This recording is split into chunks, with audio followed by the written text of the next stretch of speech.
Welcome, Kendra Arneson.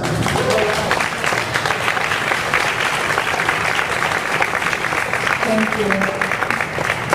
Okay, I'm not usually the speech giver, so you guys bear with me. I'll try to make this as painless as possible. To explain to you where I live, I am indeed the one on the very end. I am at Point 5 on Highway 23 in South Plaquemines Parish, Louisiana. Keep in mind through what I have to say that I am the mother of a 5-year-old little boy and an 8-year-old little girl who look like their dad. That being said, when this first happened, I really didn't know what to do, who to ask questions to, who was going to give us answers.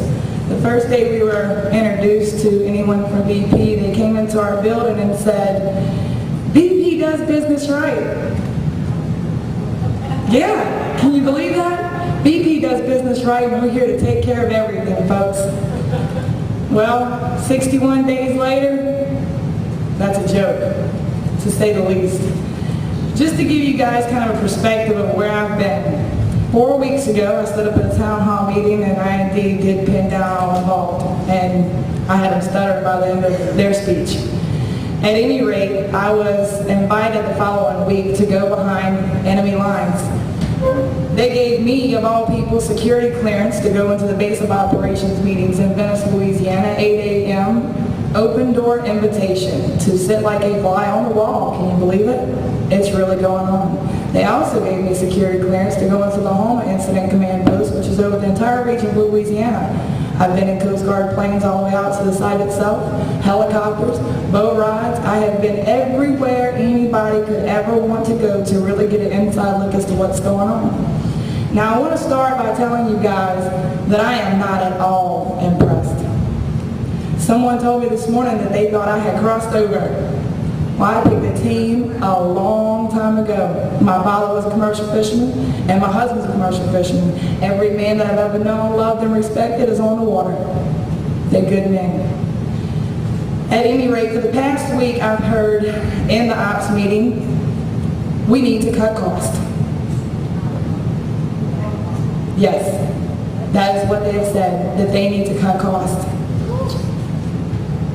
I almost came out of my chair the first time I heard it, but I'm trying to stay where I am because someone has to be on the inside overlooking and seeing as to what's going on the ground.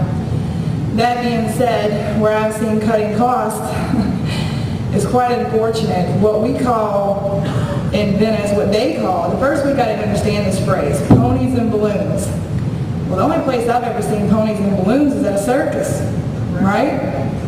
At any rate, about a week and a half in, I learned what ponies and balloons meant.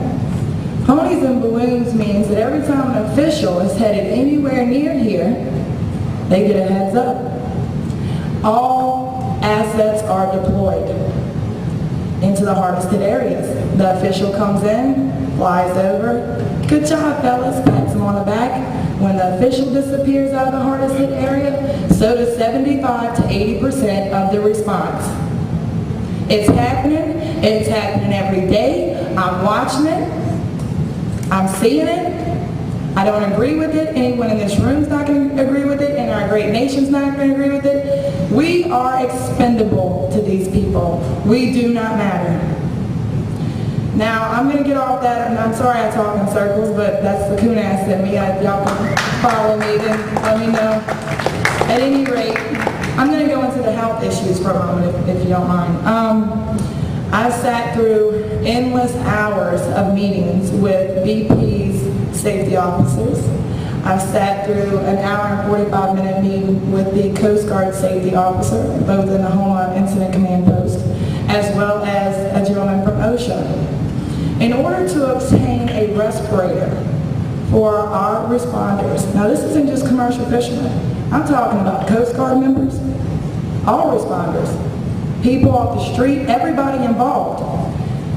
Number one, they have to fill out an ocean questionnaire. Number two, they have to have a physical evaluation by a medical professional. But EPA is doing air monitoring. Everything's okay, it's great. Yeah, imagine that. At any rate, there is in fact some act somewhere in OSHA's law that says that volunteers have a right to wear a volunteer respirator. But, as we all know, BP is taking over our Gulf. BP rules right now our Gulf. I mean, bottom line, that's who's in charge of this situation. They couldn't even run their own company and they were in charge of this response. I'm totally appalled. They can't wear a volunteer respirator because if they're not properly trained, BP's rules are they have to be properly trained in order to wear a respirator. Now BP said that they will provide the training and they will provide a respirator, but everything's okay. So they don't need to be trained and they don't need a respirator. And as far as the right to wear volunteer respiration, guess what? If you don't follow BP's rules, you don't have a job. And that's what they told me. Now, I asked them to discuss the 7 men that were brought, 1 by helicopter and 6 by ambulance. I asked them if they were at liberty to discuss that with me. And they said, yes, ma'am, we are. I guess these guys didn't realize who they were talking to. Number 1 response from Mr. Hayward was food poisoning. 4 different boats, all in way away from each other, food poisoning. Second response was heat exhaustion.